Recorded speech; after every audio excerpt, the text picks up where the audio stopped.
मली यूसी चौकुंडी जे मामू मल्हा ॻोठ में गुज़र ॿिनि सालनि खां पाणी जी शदीद खोट रहवासियुनि रज़ाकाबाद जे मुख्य चौक खां रैली कढी अवामी प्रेस क्लब मली अॻियां एहतिजाजी मुज़ाहिरो करे धरणो हयो। मुज़ाहिरनि पाणी नाहे छो भला करपला जा नारा हया ऐं इंतिज़ामिया ख़िलाफ़ सख़्त नारेबाज़ी कई। एहतिजाज कंदड़नि में बिलावल मल्हा, रुस्तम जोखियो, रिज़वान लाशारी, शेर आलम, शफ़ीक लाशारी, मोहम्मद गुल, ख़ुदाबख्श समेत केतिरा ई ॻोठाणा शामिल हुआ, जिन साफ़ियुनि सां ॻाल्हाईंदे ॿुधायो त साल खां असांजो पाणी न आहे। पाणी असांखे ज़रूरत आहे। पाणी जो त असां अर्ज़ु करे 2 साल खां दौड़ी बीह रहिया आहियूं, असांजी कंहिं न ॿुधी। हाणे असां अर्ज़ु कंदासीं। जाम अब्दुल करीम MNA आहे, राजा रज़ाक बलोच आहे, नज़ीर भुट्टो आहे, इन खां असां अर्ज़ु करियूं था असांखे पाणी जी ज़रूरत आहे, असांखे पाणी ॾिनो वञे।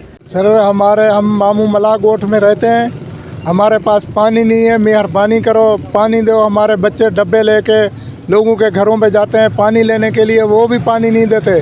गवर्नमेंट हमें पानी देवे। हम मुसलमान हैं और हम रिहायशी हैं पाकिस्तान के, और सूबा सिंध के हमारे कार्ड बने हुए हैं, हमारे बच्चे भी इधर पैदा हुए, हम सूबा सिंध के हैं, हमारा हक है, हमारे को पानी दो। काफ़ी टाइम से हम लोग दर बदर घूम रहे हैं अब्दुल्ला गोट में। 2 साल से मामू मल्हा गोट का ऐसे पानी नहीं आ रहा है। शुरू में से मूसा गोट की लाइन लगी हुई थी और अभी जो है पानी फ़िलहाल तो नहीं आ रहा है। कहीं से भी हमें पानी लगा के दिया जाए। हमें अर्ज़ MNA जाम अब्दुल करीम जोखियो, MPA अब्दुल रज़ाक बलोच और भुट्टो साहब जो है नज़ीर अहमद भुट्टो साहब, उनसे भी अर्ज़ है कि हमें जो है पानी कहीं से भी फराहम किया जाए।